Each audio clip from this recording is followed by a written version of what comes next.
All right, everybody. This is my 2011 F10 N55.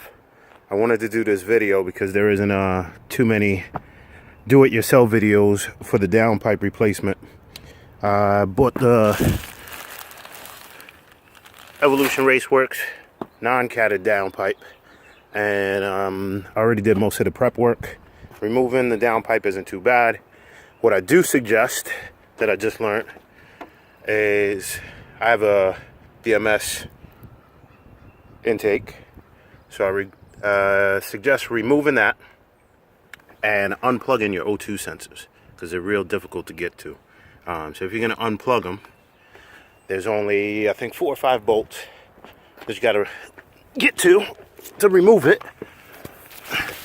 So what I'll show you here is,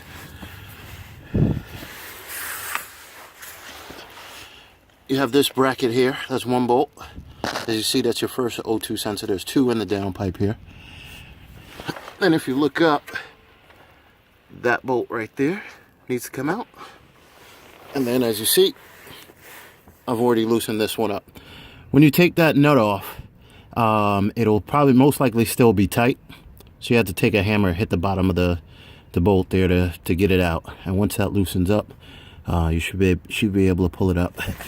So the next session, once I fully replace it, I'll update right there.